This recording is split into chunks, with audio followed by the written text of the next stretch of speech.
सुंदरबन जंगल में टूनी चिड़िया अपने बेटे कुकू चिड़ा के साथ रहती थी। मम्मा मम्मा मैं दूसरे जंगल से अंगूर खाकर आ रहा हूँ। सभी पक्षी बहुत खा रहे हैं और बहुत मजे का और बहुत ज्यादा मीठा। हाँ बेटा, अंगूर तो सभी पक्षियों का मनपसंद फल होता है। मम्मा मम्मा क्यों ना हम हमारे जंगल में अंगूर का कारोबार करें और अंगूर की दुकान खोल लें। इससे हमें बहुत ज्यादा फायदा होगा मम्मा, और हमारे जंगल के सभी पक्षियों को अंगूर बहुत मजे का लगेगा और सबको बहुत पसंद आएगा। हाँ कुकू बेटा, बात तो तुम सही कर रहे हो। मैं अभी जाती हूँ दूसरे जंगल और ढेर सारे अंगूर ले आती हूँ। फिर टूनी चिड़िया दूसरे जंगल अंगूर लेने के लिए चली जाती है।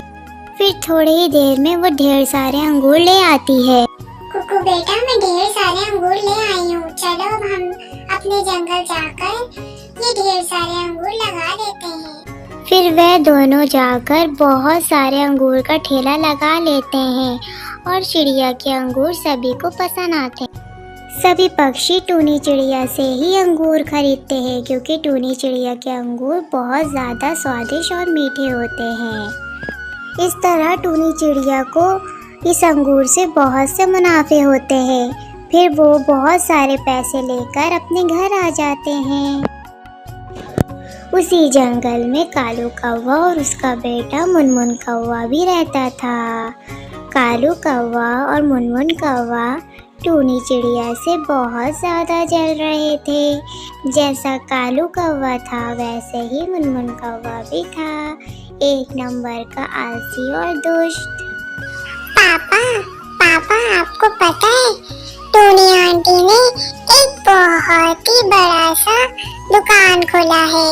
उसमें उन्होंने बहुत ही मजे के अंगूर बेचने शुरू कर दिए हैं और बहुत से पैसे कमा रही हैं।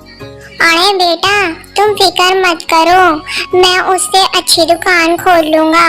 वो तो एक नंबर की पागल चिड़िया है।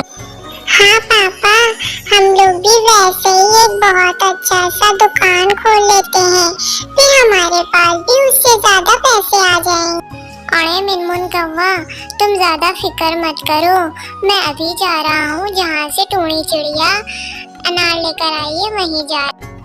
अंगूर की फसल का मालिक लूसी कबूतर था और कौवा वहाँ आ जाता है। अरे कबूतर, ये फसल तुम्हारी है क्या?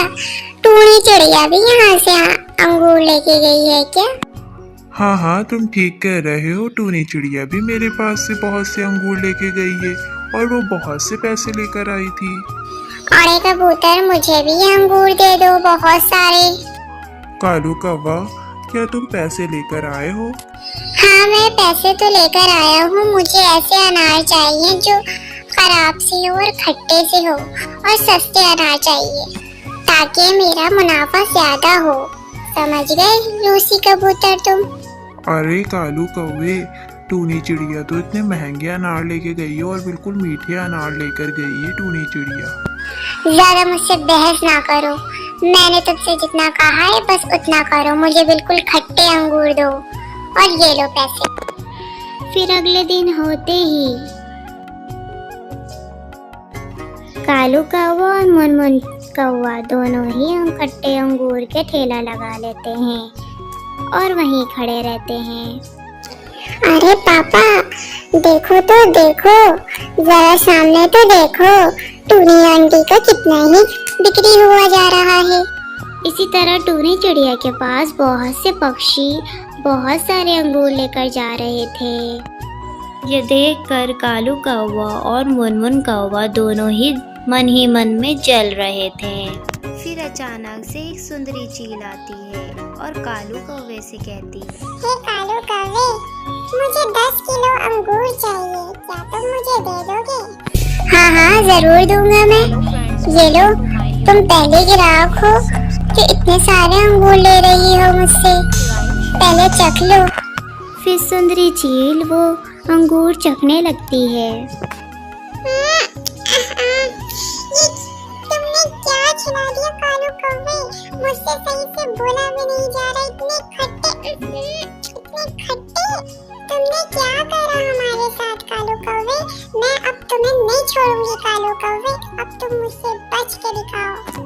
फिर कालू कौवा और मुनमुन कौवा दोनों ही चल दिए। चील उसके पीछे पीछे, कालू कौवा और मुनमुन चिड़िया उसके आगे आगे।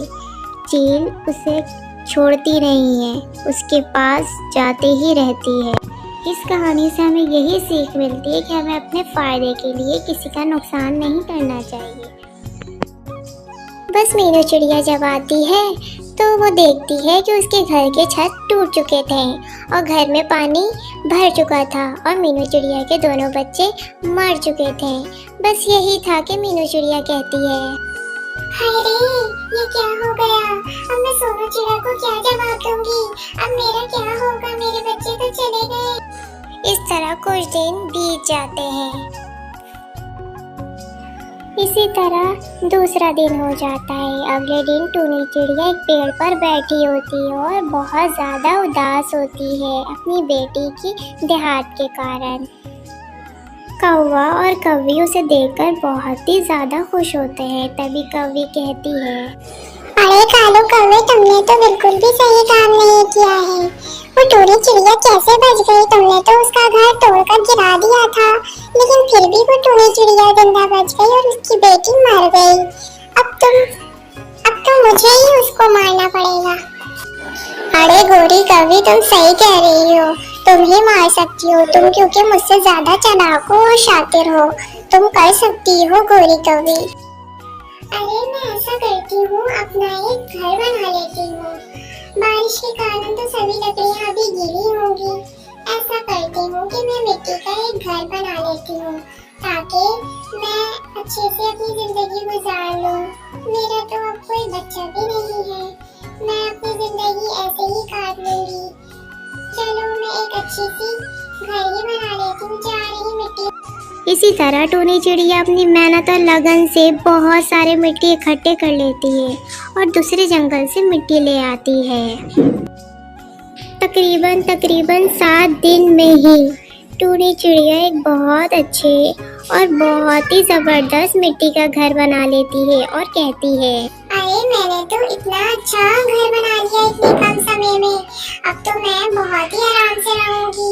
ये घर तो बहुत ही ज्यादा ठंडा होगा। पूरे जंगल में मेरी तरह घर किसी भी पक्षी का नहीं होगा। अब तो मैं बहुत आयाशी से रहूंगी और बहुत खुश रहूंगी। इसी तरह गोरी कौवी को टूनी चिड़िया के बच्चे को मारने की सज़ा मिल जाती है, क्योंकि कालू कौवे का मृत्यु हो जाता है और गोरी कौवी अब घर में अकेले रहती है।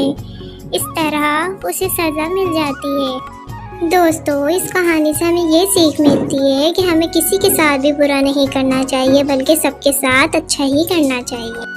ऐसे ही कार्टून देखने के लिए मेरे चैनल को लाइक करें, शेयर करें और सब्सक्राइब करें और बहुत सारा कमेंट